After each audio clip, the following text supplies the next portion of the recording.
Assalamualaikum warahmatullahi wabarakatuh. Alhamdulillahirabbil alamin. Assalatu wassalamu ala asrofil anbiya'i wal mursalin wa ala alihi wa sahbihi ajma'in amma ba'du. Selamat siang semuanya.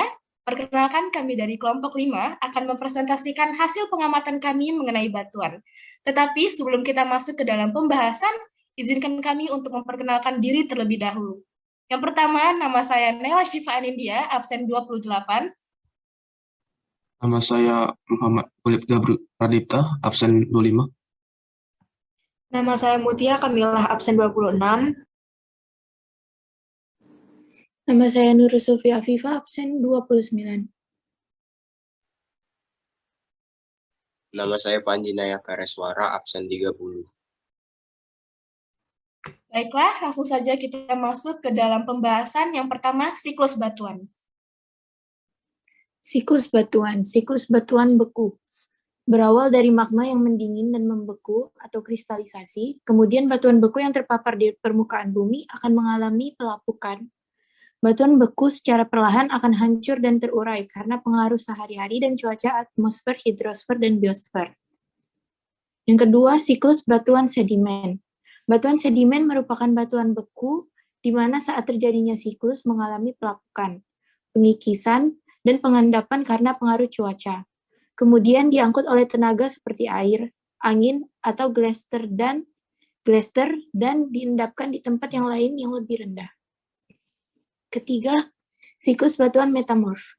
Batuan metamorf adalah batuan yang mengalami perubahan fisik maupun kimiawi. Proses pembentukannya dipengaruhi oleh suhu yang tinggi, tekanan yang kuat di dalam bumi dengan waktu yang lama.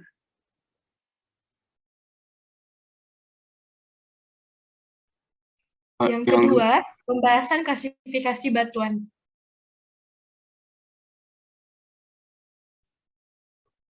Klasifikasi batuan. Yang pertama adalah batuan beku.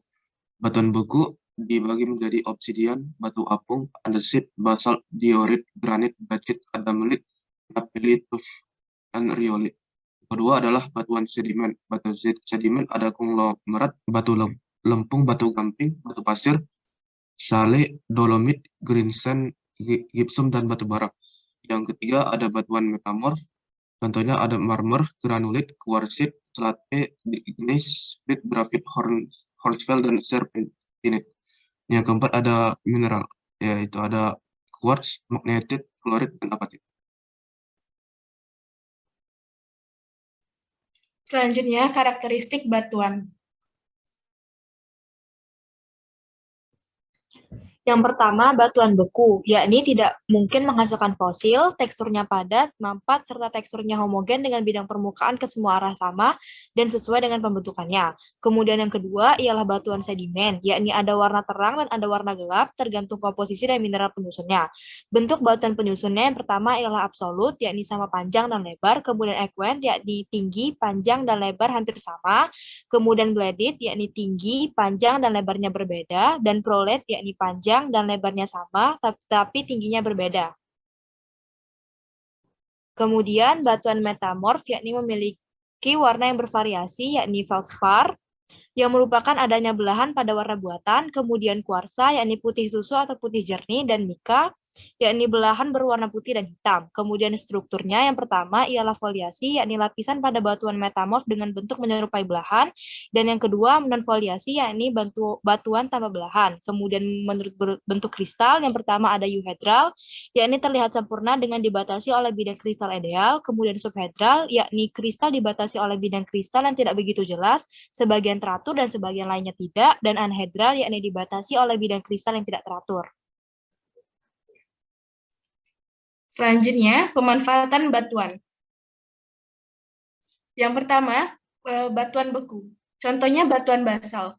Batuan basal dapat dimanfaatkan sebagai bahan bangunan dasar jalan dan bahan campuran beton. Yang kedua, batu andesit digunakan sebagai bahan bangunan atau fondasi jalan. Yang ketiga, granit sebagai bangunan jembatan paving, monumen, dan ubin.